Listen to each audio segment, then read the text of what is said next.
사람은 누구나 기쁨이 넘치는 인생을 꿈꿉니다. 웃음이 넘치는 가정, 건강한 몸, 인정받는 일터, 화목한 관계, 그리고 믿음 안에서 평안을 누리면서 기쁨이 넘치는 삶을 살아가기를 간절히 소망하고 있죠. 이것이 우리가 바라는 인생이고 우리가 기도하고 있는 삶이 분명히 맞습니다. 그런데 여러분의 삶은 어떻습니까? 현실은 자주 우리를 실망하게 하고 우리의 기대를 무너뜨립니다. 좋았던 관계가 틀어지고 건강했던 몸이 병들고 잘 나가던 일들이 갑자기 막히고 꼬이고 믿음의 여정에서도 기쁨보다는 갈등, 감사보다는 염려, 근심, 걱정, 소망보다는 불안이 점점 더 커져가고 있습니다. 우리 삶 속에 진짜 기쁨이라는 게 존재하는 것일까요?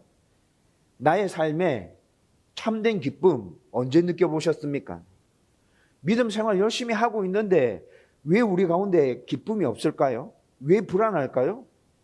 이런 질문이 우리 안에 고개를 들고 어느새 신앙도 예배도 공동체도 습관처럼 대할 때가 정말 많아집니다.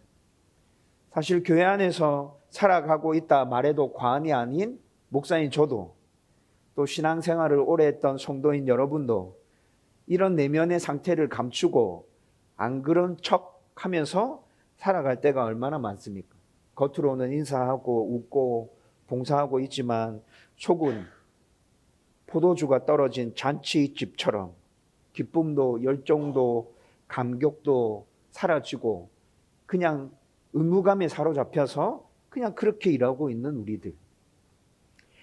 오늘 본문은 바로 그런 자리를 배경으로 해서 시작하고 있습니다. 유대 사회의 결혼 잔치에서 포도주가 떨어졌다는 것은 큰 문제이며 동시에 기쁨이 사라진 것을 의미합니다.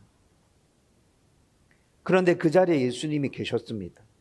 그리고 예수님께서 그 부족함을 채워주십니다.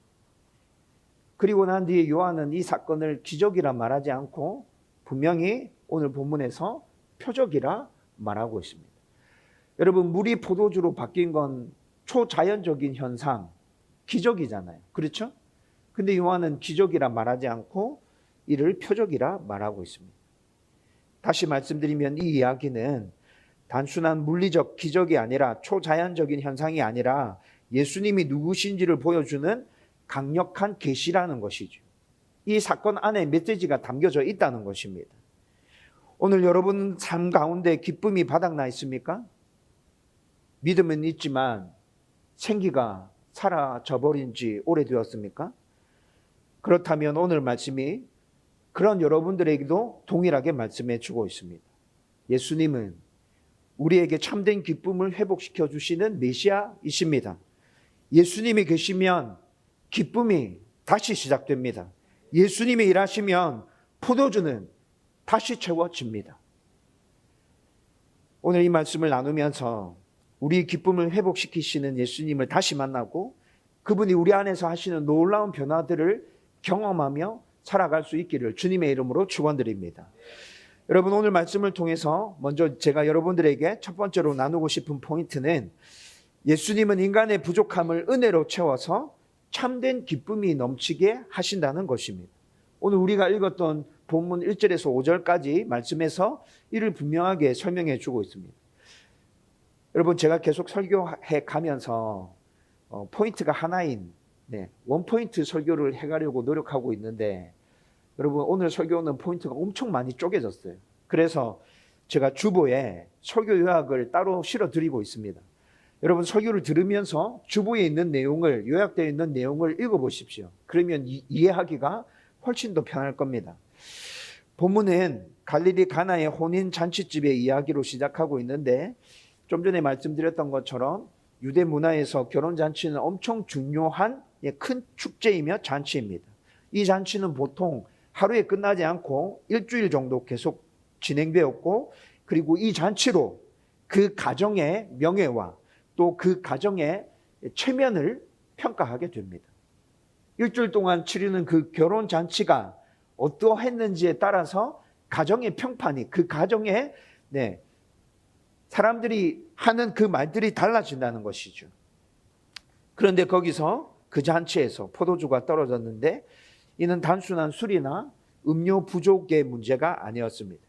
그 잔치에 기쁨이 끊어졌고 그 가정의 자존심이 무너졌고 그리고 그 가정의 앞날에 심각한 근심과 걱정이 드리워졌다라는 의미로 이런 사건이 지금 펼쳐지고 있다는 것이죠. 지금 우리 상황에서 생각해 보면 큰 기대를 가지고 같이 시작한 결혼 생활, 그리고 신앙 생활, 새로운 사업 등이 위기에 봉착하게 되었다는 것입니다. 이제 시작한 지 얼마 되지도 않았는데 기쁨이 사라지고 관계도 멀어지고 믿음도 식어져 가고 공허함과 두려움과 긴장과 갈등이 끝없이 밀려오는 그런 상황에 직면해 있다는 것이죠. 여러분, 그러면 우리도 그런 상황을 마주하고 있는 그 중간에, 잔치하고 있는 그 중간에 머물러 서서 이렇게 말할 수밖에 없을 거예요. 더 이상 포도주가 없습니다. 이제 막 뭔가를 시작해서 기쁨으로, 기대감으로 열심히 일을 하고 있는데 제 안에 기쁨이 사라졌습니다. 여유도 없습니다. 소망도 없습니다. 앞이 막막합니다. 여러분, 분명히 저와 여러분들도 이렇게 말하게 될 것이라는 것이죠. 여러분, 오늘 본문에 나타나고 있는 결혼식 잔치집의 상황이 지금 이렇다는 것입니다. 그런데 이 모든 상황을 처음에 예수님 어머니인 마리아가 지켜보고 있습니다. 그리고 예수님의 어머니 마리아는 이 상황을 예수님께 그대로 가져가고 있습니다. 그리고 그 상황을 있는 그대로 더하거나 빼지 않고 그냥 있는 그대로 예수님께 다 말씀드리고 있어요. 여러분, 마리아가 지금 예수님께 나가서 이 가정에 지금 포도주가 떨어졌어, 근심과 걱정이 심각하게 몰려오고 있는 상황이야, 이런 상황들을 정확하게 알려주고 있는데 이것은 정보 전달에 그치는 문제가 아니었습니다. 마리아는 분명히 예수님이 해결할 수 있다는 믿음을 가지고 지금 이 이야기를 예수님께 하고 있는 거예요. 오늘 우리가 읽었던 본문 3절과 4절과 5절 말씀을 한번 읽어보십시오. 그리고 더 정확하게 오늘 본문의 3절, 4절, 5절 말씀을 헬라 원문으로 쭉 살펴보면 분명히 마리아에게는 이 믿음이 있었고 이 믿음을 근거로 해서 지금 있는 사실 그대로를 예수님께 나아가서 알려주고 있다는 것이죠. 여러분, 마리아가 이 상황을 알렸습니다. 그런데 예수님은 어떻게 반응하십니까? 4절 말씀에 보면 여자여, 나와 무슨 상관이 있습니까? 내 때가 아직 이르지 아니했습니다. 여러분, 굉장히 삭막하게 대답하는 듯한 느낌을 받게 됩니다. 여러분, 그런데 우리 처지에서는 이게 참 무리하게 보이고 예의 없는, 어머니에게 하는 말투로서는 정말 예의 없는 것처럼 보이지만 유대 문화에서는 이게 정상적인 말하는 거예요. 무례한 게 아니에요. 여자여라는 이 말은 무례한 표현이 아니라 그냥 일상적으로 사용하는 공적인 표현이었습니다. 예수님 십자가에 달리실 때도 자기를 바라보고 있는 마리아에게 예수님 뭐라 말씀합니까? 여자여, 아들입니다. 아들입니다. 이렇게 얘기하잖아요. 여러분, 이 말이 무례한 말이 아니라는 거죠. 그리고 내 때란 말은 요한복음 전체를 살펴보면 예수님의 죽음과 부활, 곧 십자가를 의미하고 있습니다. 내 때라는 건 예수님 십자가 지시는 그때를 의미하고 있는 거예요. 예수님은 지금 일어나는 이 일이 단순하게 혼인잔치를 연 그 가정의 문제 해결해 주는 게 아니라 지금 어머니, 이건 지금 내 때와 내가 십자가를 져야 되는 그 때와 연결되어져 있어요. 그래서 함부로 내가 하나님의 아들이며 메시아라는 것을 드러낼 수 없어요. 지금은 그런 때가 아니에요. 라고 말씀하고 있다는 것이죠. 분명히 예수님은 메시아가 맞습니다. 그런데 메시아로서 십자가를 져야 되는 그 상황은 앞으로 한 3년 가까이 지난 후에 일어날 일이라고요. 그런데 지금부터 예수님이 메시아이심을 드러내기 시작하면 모든 관심이 예수님께 쏠리게 되고 3년 뒤에 있어야 될 그 십자가의 때가 그때가 아니라 엄청 당겨질 수 있는 그런 상황이 벌어지는 거예요. 그래서 예수님께서 지금은 내 때가 아닙니다 라고 말씀하고 계시다는 것이죠. 여러분, 그런데 오늘 본문의 말씀에 마리아의 모습을 지켜봐 보십시오. 마리아가 멈추지 않습니다. 예수님께서 이렇게 말씀하셨음에도 불구하고 5절 말씀에 하인들에게 마리아가 따로 이르는 말이 있죠.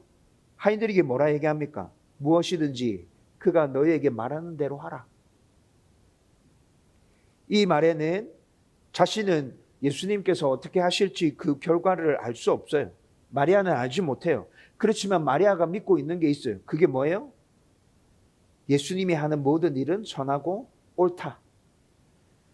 내가 지금 이 상황을 정확하게 말씀드리기는 했지만 예수가 지금 이에 대해서 어떻게 반응할지 나는 모르겠어. 이 문제를 해결해 주지 않을 수도 있어. 해결해 주실 수도 있어. 충분히 그런 능력을 가지신 분이야. 그런데 결과가 이렇게 되든 저렇게 되든 내가 믿고 있는 건 뭐냐면 이분이 하는 모든 일은 항상 선해. 항상 옳아.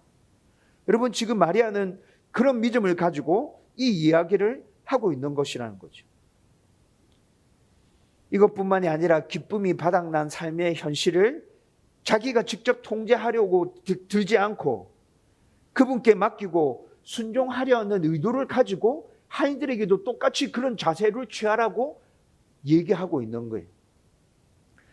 여러분, 마리아가 그 상황을 보고 안타까워서 예수님께 이런 상황들을 다 얘기해 줬잖아요. 그런데 예수님이 대답하시는 반응을 봐서는 예수님이 해결해 주실 것 같지 않아. 그러면 마리아가 발벗고 나서서 옆집에 돌아다니면서 포도주를 빌려와서 막 이렇게 포도주를 채워 넣을 수 있었을 거예요. 그렇죠? 그런데 마리아는 그렇게 하지 않았다는 것이죠. 있는 사실 그대로를 예수님께 말씀드렸고, 예수님께서 이 문제를 어떻게 처리할지 난 모르겠지만, 그렇지만 그분의 선택은 항상 옳아, 선해. 그래서 그 모든 것들을 자기의 의지로 뭔가를 해내려 하지 않고 하나님께 그대로, 예수님께 그대로 맡겨드리는 거예요. 왜냐하면 그녀의 마음 가운데는 이 믿음이 분명히 있었습니다. 예수님은 우리의 부족함을 가장 풍성한 은혜로 채워주시는 분이야.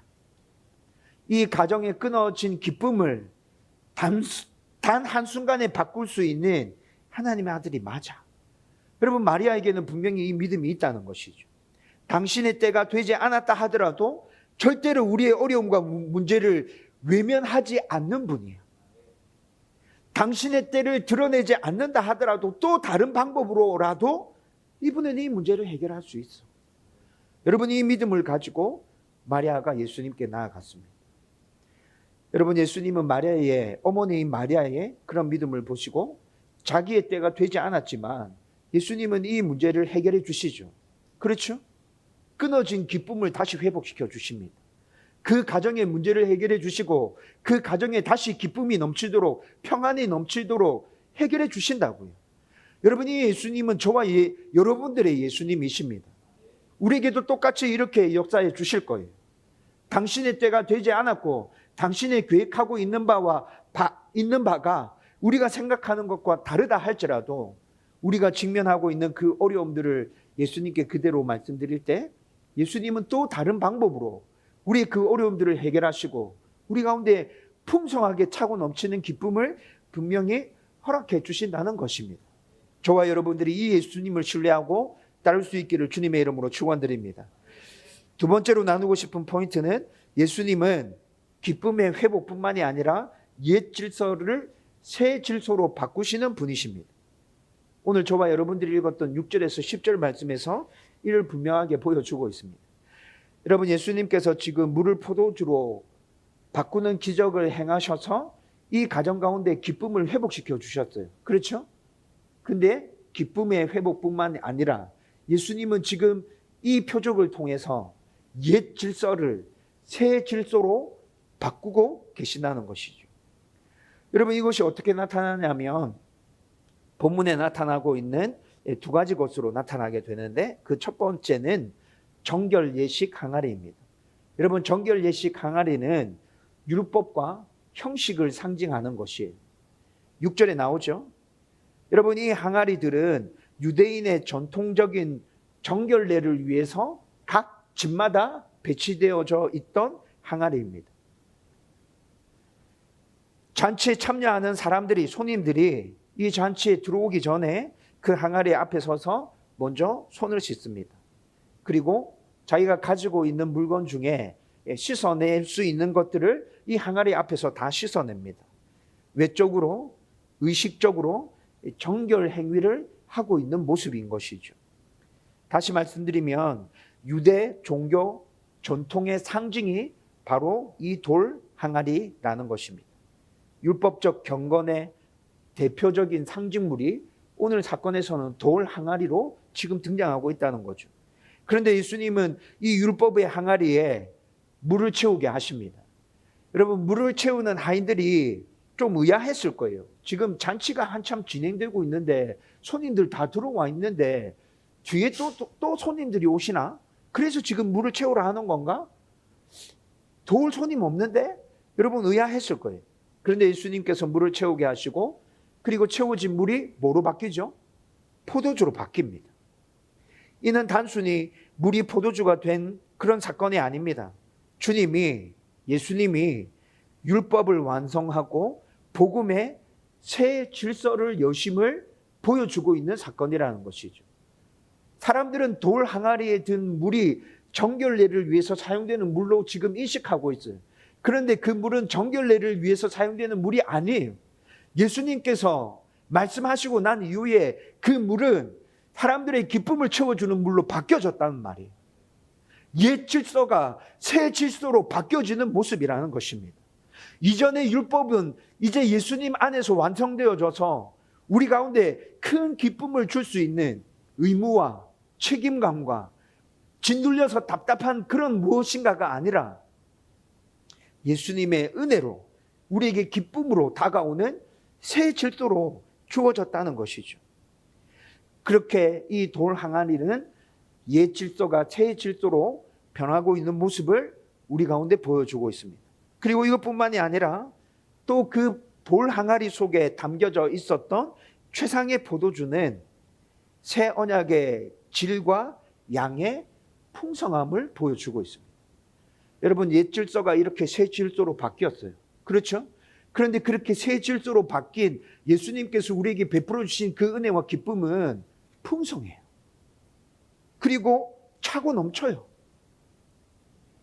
질에 있어서 앞에 있었던 율법과 비교할 수 없을 정도로 우리에게 엄청 좋은 거예요.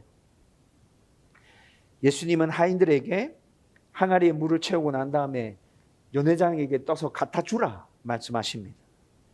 여러분, 하인들이 물을 채운 후에 그 항아리에서 물을 떠서 연회장에게 갖다 줬어요. 그리고 연회장이 이게 뭐지? 하고 맛을 봤는데 깜짝 놀랐어요. 지금까지 마셨던 그 포도주보다 가장 좋은 포도주를 지금 방금 마시게 된 것이죠. 여러분, 예수님이 주시는 은혜는 여기서 분명하게 나타납니다. 물이 포도주가 되었어요. 그렇죠? 완전 새로워요. 완전 새로운 은혜예요. 구약시대 때 있었던 율법을 초월하는 완전한 새로운 은혜가 우리 가운데 주어진다는 것입니다. 물과 포도주는 본질적으로 완전 달라요. 그렇죠? 그리고 물이 포도주로 바뀌었다는 것은 질적인 변화가 일어났다는 것이죠. 율법에서 복음으로 변화가 일어났습니다. 의무에서 은혜로 변화가 일어났습니다. 형식에서 생명으로 변화가 일어났다는 거예요. 예수님께서 우리에게 허락해 주시는 기쁨은 바로 이런 것이랍니다. 이것뿐만이 아니죠. 예수님의 은혜는 풍성합니다. 오늘 본문에서 돌 항아리 몇 개라 얘기합니까? 6개라 얘기합니다. 돌 항아리 6개 가득 채우라. 여러분, 고고학을 연구하는 학자들이 이때 이 당시에 집집마다 있었던 그 돌 항아리에 정결례를 예식을 치르는 그 항아리의 크기를 고려했을 때 지금 6개 항아리에 물을 가득 채우면 500리터에서 700리터 정도의 물이 채워진다 얘기합니다. 여러분, 6개 항아리에 가득 채웠어요. 500리터에서 700리터의 물이 채워졌고 그것이 지금 포도주로 바뀌었다는 얘기인 거잖아요. 최상의 포도주로 바뀐 겁니다. 그렇죠? 잔치를 하다가 중간에 포도주가 떨어졌어요. 이제 남은 잔치의 기간이 있어요. 그런데 500리터에서 700리터의 그 포도주는 남은 잔치 기간 동안 그 잔치에 참여한 모든 사람들이 충분히 마시고도 남을 만큼 여유가 있었다는 거예요. 여러분, 성경을 연구하는 학자들은 이 부분을 그렇게 해석하고 있어요. 예수님께서 우리에게 회복시켜 주시는 그 은혜, 그 기쁨, 그 평안은 이렇게 풍성하다. 이것뿐만이 아니라 예수님의 은혜는 이전 것과 비교할 수 없을 정도로 더 좋다. 연회장은 먼저 좋은 포도주를 내고 취한 후에 낮은 것을 내는 것이 보통 사람들의 일반적인 행위인데, 여러분, 좋은 포도주를 이때까지 남겨뒀다가 사람들이 어느 정도 다 취했는데 이제서 비로소 좋은 포도주를 냈다고 그렇게 말하고 있잖아요. 여러분, 세상은 처음에는 달콤하고 좋은 것을 막 제공해 주면서 우리의 마음을 사로잡으려고 합니다. 그런데 그렇게 하고 난 다음에는 시간이 지나가면 어떻게 되죠? 점점 쉬고 텁텁해지고 본색을 드러내게 되죠. 그런데 예수님의 은혜는 어때요? 예수님의 기쁨은 어때요? 처음에도 기뻐요. 그런데 날이 갈수록, 시간이 지나갈수록 그 기쁨은 처음에 우리가 누렸던 그 기쁨과는 비교할 수 없을 정도로 점점 더 커지고 풍성해진다는 것입니다. 이렇게 예수님은 옛 질서인 율법을 새 질서인 은혜로 완전히 새롭고 풍성하게 엄청 좋게 바꾸어서 그 잔치 가운데 역사하고 계신다는 것이죠. 여러분, 이 예수님, 다시 말씀드리는데 이들의 예수님이 아니라 저와 여러분들의 예수님이십니다. 지금도 우리 가운데서 예수님은 이렇게 역사해 주실 것 여러분 믿고 그 예수님과 함께 기쁨으로 동행해 갈 수 있기를 주님의 이름으로 축원드립니다. 이제 마지막으로 세 번째 나누고 싶은 포인트는, 최종적으로 예수님을 믿고 순종하는 자는 그의 영광을 보게 된다는 것입니다. 여러분, 오늘 말씀 11절과 12절에 이것을 보여주고 있습니다. 제가 처음에 설교를 시작하면서 말씀드렸습니다. 요한은 이것을 기적이라 말하지 않습니다. 뭐라 얘기해요? 표적이라 얘기하고 있습니다. 다시 말씀드리면 단순히 놀라운 기적, 초자연적인 현상이 아니라 예수님의 정체와 사역의 방향을 드러내는 아주 강력한 메시지가 포함되어 있는 영적인 계시라는 것이죠. 여러분, 제자들이 이 표적을 봤습니다. 오늘 우리가 11절에 읽었는데, 여러분, 제자들이 이 표적을 보고 난 다음에 어떻게 됐다고요? 예수께서 이 첫 표적을 갈릴리 가나에서 행하여 그의 영광을 나타내심에 제자들이 그를 믿으니라. 믿음이 생기기 시작하는 거예요.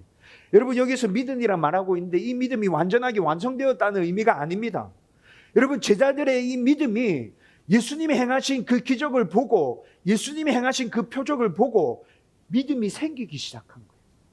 이분이 메시아구나, 이분이 하나님의 아들이구나. 여러분, 그렇게 믿음이 시작되는 그 출발점은 굉장히 중요한 지점이고 굉장히 의미가 있는 일이죠.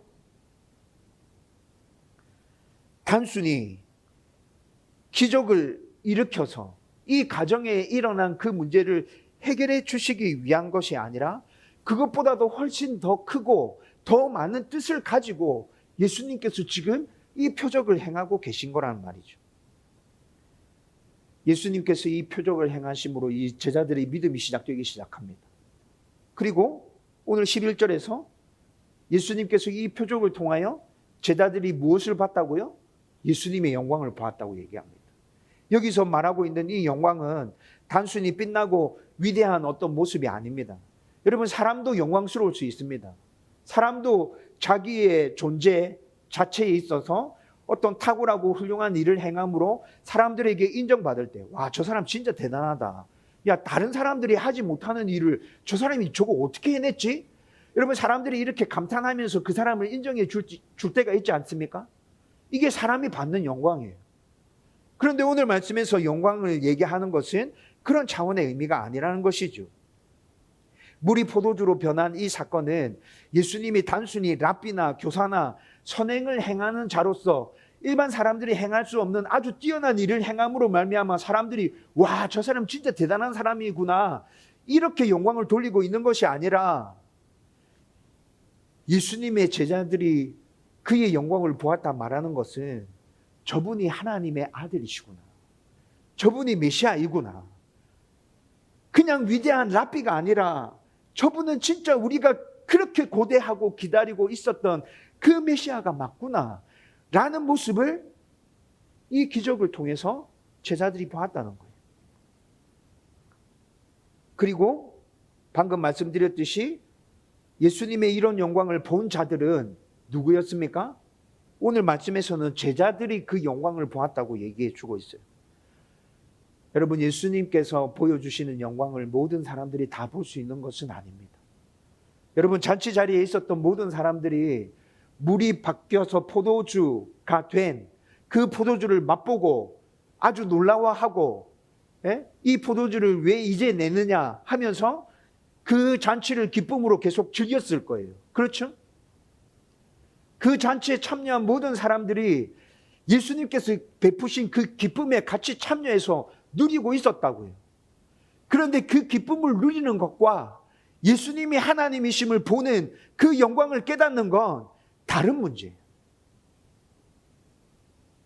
예수님이 메시아이시며 하나님이심을 본 자들은 제자들이었습니다. 모든 사람들에게 다 이것이 보여지는 것이 아닙니다. 예수님이 기적을 베푸셨지만 이 일의 깊은 의미를 알아차린 것은 넓게 본다 하더라도 하인들과 제자들 뿐이었어요. 연회장은 포도주 맛을 보았지만 그것이 어떻게 생긴 건지는 전혀 몰랐습니다. 반면에 물을 떠온 하인들과 제자들은 그 배후에 예수님이 계심을, 그리고 예수님께서 놀라운 일을 행하셨음을 알고 있는 거죠. 그리고 그때부터 예수님이 메시아이심을 믿기 시작하는 것이죠. 여러분, 이것은 우리에게도 똑같습니다. 예수님의 일을 보고도 아무 감흥이 없이 그냥 지나치는 사람이 있는가 하면, 작은 순종을 통해서도 하나님께서 나에게 베푸신 그 은혜들을 생각하면서 하나님의 영광을 발견하고 예수님의 영광을 발견한 사람들이 있다는 것이죠. 하나님이 정말 나의 좋으신 아버지가 맞구나. 예수님이 나의 기쁨을 진정으로 회복시키시는 분이 맞구나. 그분이 나의 삶 속에 들어와 계시구나. 여러분, 작은 순종을 통해서 그렇게 느끼고 깨달아가는 성도들이 이 중에도 분명히 있다는 것입니다. 믿음은 기적을 보기 때문에 생기는 것이 아닙니다. 예수님의 말씀을 따르고 순종할 때 그분의 영광을 보면서 그 믿음이 점점 강력하게 세워져 가는 것입니다. 그리고 순종은 영광을 보는 지름길이 됩니다. 이 표적은 하인들의 순종이 없었다면 일어나지 않았겠죠? 하인들의 순종이 없었다면 일어나지 않았을 거예요. 그들은 말도 안 되는 지시에 순종했습니다. 여러분, 물을 채우라 했어요. 잔치 중간인데 물 왜 채우지? 뒤에 손님 없는데? 그런데도 순종해서 물을 채웠습니다. 물을 채우는 건 그렇다 치더라도 그 물을 떠다가 연회장에게 갖다 주라. 여러분, 이 말은 진짜 얼토당토 안 하는 말이잖아요. 그렇죠? 여러분, 그렇게 갖다 줬다가 그냥 닝닝한 물이면 어떻게 돼요? 하인들은 어떻게 되는 거예요? 진짜 큰일 나는 거예요. 여러분, 그런데 하인들은 군말하지 않고 그냥 이게 잘못되면 자기가 엄청 큰 일을 당할 수 있다는 걸 알면서도 떠서 갖다 줍니다. 포도주가 떨어졌는데 물을 붓고 그것을 떠서 그냥 갖다 주는 건 논리적으로 맞지 않습니다. 이상한 일입니다. 그러나 그들은 예수님 말씀하신 대로 했고, 그 순간 물은 포도주로 바뀌었고 그분의 능력과 영광을 목도하게 되는 것이죠. 이 사건이 분명하게 보여주는 분명한 진리는 바로 이것입니다. 때때로 순종은 비합리적이고 그리고 이해되지 않을 때 있습니다. 하나님께서 우리에게 말씀해 주시는 순종도 우리에게 그렇게 다가올 수 있습니다. 하나님, 이거 이치에 맞지 않는데요? 합리적이지 않아요. 하나님, 이거 잘못되면 진짜 큰일 날 수 있어요. 제 꼴이 완전 엉망진창돼요. 그런데 하나님께서 계속 그렇게 하라 말씀하실 때 있어요. 그 일에 순종했을 때 우리는 하나님의 영광을 보게 될 것입니다. 하나님이 나의 좋으신 아버지라는 걸 다시 경험하게 될 것이고, 예수님이 나의 메시아라는 걸 우리는 다시 확인할 수 있게 될 거예요. 하나님께서 말씀을 붙들라 말씀하시면 내 상황이 아무리 힘들고 어려워도 말씀을 붙드십시오. 하나님께서 억울하고 힘든 일을 당한 우리에게 용서하라 말씀하실 때 하나님 정말 그렇게 하고 싶지 않아요. 눈꽃만큼도 그렇게 하고 싶지 않아요. 나는 저 사람의 잘못을 다 따져내서 저 사람이 내 앞에 와서 무릎 꿇고 사과하는 거, 그 사과 받고 싶어요 라는 마음이 든다 할지라도 주님께서 용서하라 하시면 하나님 용서하겠습니다. 하나님 내 마음에 평안함을 주십시오. 내 마음에 다시 기쁨을 허락해 주십시오 라고 순종하면서 그 첫 발을 내디딜 수 있기를 주님의 이름으로 축원드립니다. 그렇게 했을 때 우리는 하나님의 영광을 우리의 삶 속에서 직접 목도하게 되고 경험하게 될 것이라는 겁니다. 이제 말씀을 정리하려고 합니다. 오늘 말씀에서 우리는 한 결혼잔치의 위기를 통해서 우리 삶의 진짜 문제를 들여다보게 됩니다. 기쁨이 사라지고 열정이 식어져 가고 은혜의 감격조차 희미해질 때가 우리 삶 속에 얼마나 많습니까? 하지만 예수님이 그 자리에 함께 계십니다. 예수님은 우리의 그 암울함을, 우리의 그 답답함을, 우리의 그 문제를 분명히 기쁨으로 회복시켜서 우리 가운데 참된 기쁨과 평안을 다시 선사해 주실 것입니다. 예수님께서 우리에게 행하시는 그 놀라운 일들은 단지 물을 포도주로 바꾸는 것이 아닙니다. 우리의 부족함을 놀랍게 은혜로 채우시는 것이고 율법을 복음으로 완성시키시는 행위이며 참된 기쁨을 회복시켜 주시고 그분의 영광을 믿고 순종하는 자에게 그분이 내가 하나님이다, 내가 너의 메시아다 라고 선포해 주시는 그 놀라운 사건을 우리 삶 가운데서 행하실 것이라는 것이죠. 여러분들의 삶 속에 기쁨이 떨어졌습니까? 형식만 남은 신앙생활을 하고 있습니까? 그렇다면 오늘 이 말씀 앞에서 예수님께 다시 나가야겠구나 결단하십시다. 예수님께 나가면 그분이 나의 기쁨을, 나의 평안을 다시 회복시켜 주시겠구나. 여러분 그 믿음과 확신을 가지고 다시 예수님께 나가자고요. 그리고 무엇이든지 간에 그분이 말씀하시는 대로 내가 믿고 첫 발을 한번 내디뎌 보겠다. 10걸음 20걸음 가라면 나는 힘들어서 못 갈 것 같아. 그런데 첫 걸음 한 걸음 한번 내디뎌 보겠다. 그렇게 첫 걸음 내디뎠을 때 하나님께서 나에게 은혜 주실 거야. 감당할 수 있는 믿음 주실 거야. 힘 주실 거야. 여러분 그 믿음을 가지고 나가보자. 그렇게 하면 주님은 우리 인생의 빈 항아리를 다시 채우시고 우리를 통해서 하나님의 영광을 나타내 주실 것입니다. 담대하고 확신을 가지고 여러분들에게 선포합니다. 예수님이 계시면 우리의 기쁨은 다시 회복됩니다. 예수님이 일하시면 우리 가운데 은혜가 차고 넘쳐 흐릅니다. 예수님이 함께 계시면 우리가 당면한 모든 문제들 우리는 이겨나갈 수 있습니다. 하나님이 주인이신 교회 함께 세울 수 있습니다. 여러분 이 예수님과 함께 힘을 내어서 앞으로 전진해 나가는 저와 여러분들 되기를 주님의 이름으로 축원드립니다.